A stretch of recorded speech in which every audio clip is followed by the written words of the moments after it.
No, so Andrew, staying with you, this matter of we as a people, you're talking about governance, but the question Aleo asked is it just about the politicians? What about the citizens generally? And Mr. Ariot used the word greed, that it runs through the fabrics of everybody, politicians and non-politicians alike. So is it possible for us to come out of this quagmire with this kind of qualities running the veins of everybody? Remember the case of Virgin Nigeria?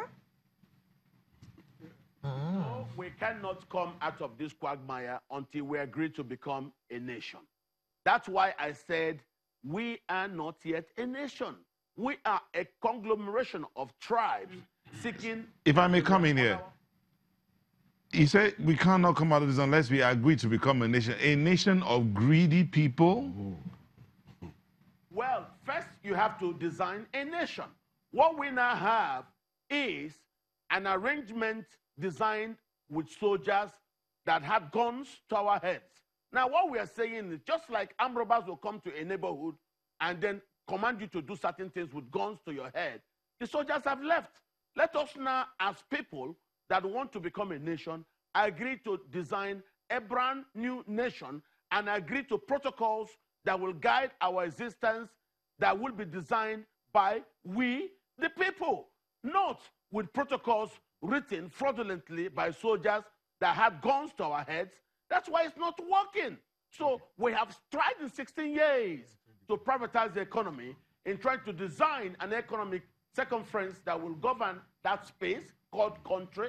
But let us now also design the political superstructure by we, the people, to suit we, the people, who have agreed to live together as people of one nation. Okay. What has happened?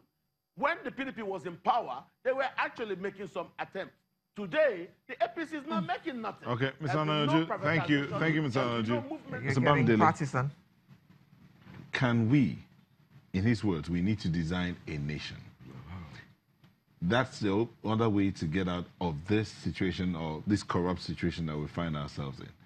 But is it possible to design a nation with the quality of greed? Can we indeed say we're a nation when everybody's looking for how to get his own and then... I would like to please permit me to first go back to the question she asked, that when we talk about corruption, is it only at the political level? And I would rather say no. It actually begins even from the home setting. Now, before I left home, I was talking to my children.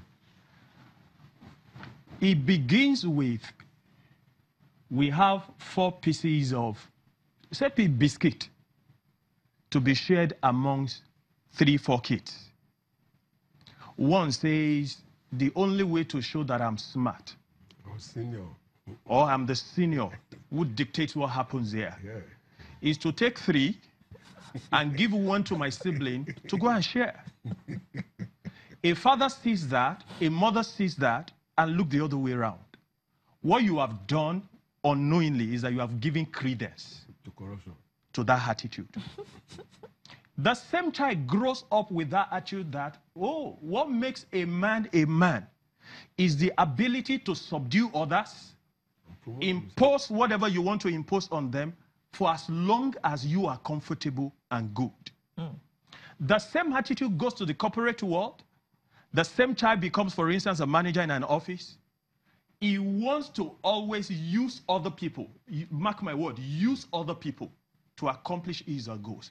So it boils down to the home setting, the little communities we live in. I always like to say, for instance, that I see it as a bit of corruption. If in a neighborhood, the road that drives into your community, there's a little patch of it that is not good. Somebody wants to park his or her car to quickly do something across the road. Rather than thinking, let me park on that side that is not good, since I'm parking. But what do?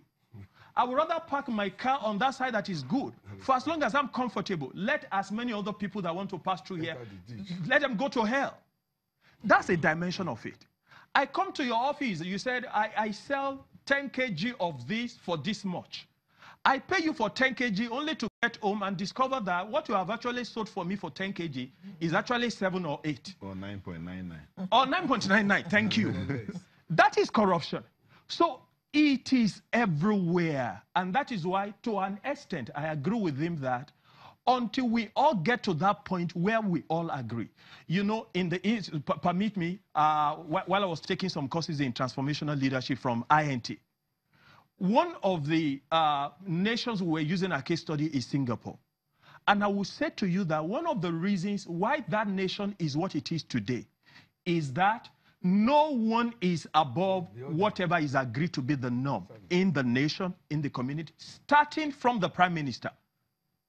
I remember I was reading at a point where, you know, he legitimately, you know, subscribed to one of their housing schemes as a prime minister. He won it, but immediately that was almost becoming a matter of, does this not? He said, even the money I have paid, let it go. I want to remain an example of what I say so that people will know that this nation, whatever we have agreed is the way we want to live. That is the way everyone to go.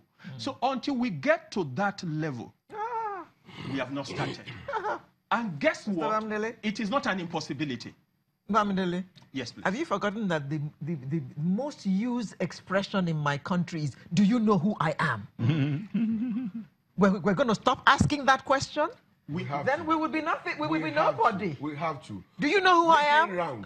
Making rounds on social media is a video of the Chilean president going out of office. That's right. It was reported that the woman has only a bedroom apartment and a motorcycle. On her way she could out, afford on her salary. Yes. I mean, you can give it to her as head of the country, as rich as Chile. She could have gotten a lot more. As a person, she is disciplined. The element of greed is not in her. She didn't need all of those things and she didn't go after them. But not here.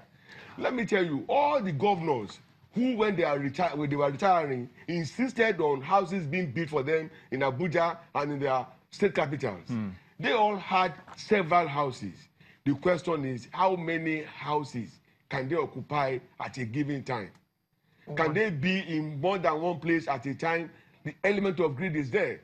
This is the only country you can go to bed, a pauper, and wake up a billionaire. And nobody will ask questions.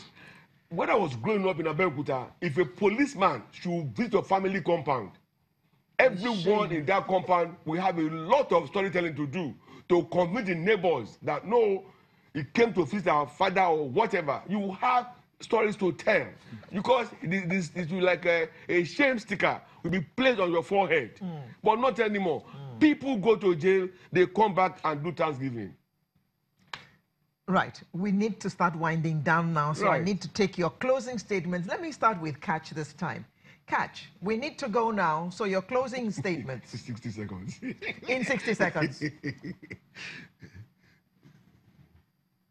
My closing statement is that we should endeavor to come together and agree to restructure Nigeria into an entity that is inclusive of the aspirations of all who wish to be part of the Nigerian nation.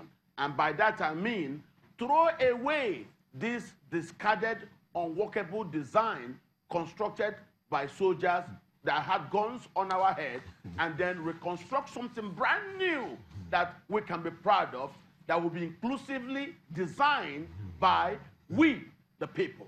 Thank you, Catch. Mr. Bamidele. I want to say for us to totally get rid of corruption, it starts with individuals. I need to get rid of greed.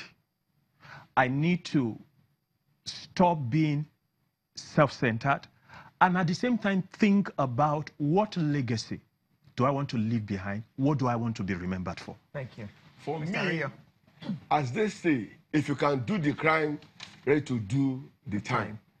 Until we are ready to punish whoever is found guilty and genuinely punish them, we'll continue running around. Thank you, Mr. Rio. We have been chatting with a legal practitioner, Mr. Catch Onanuju, who spoke to us from our studio in Abuja.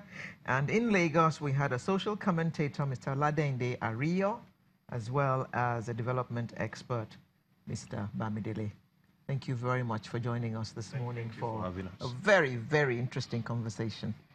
Before we leave this segment, see this quick tweet. Oluwatoyin Alade Jana says, when a bastardized mind is transformed and restored, no noble feat is unachievable.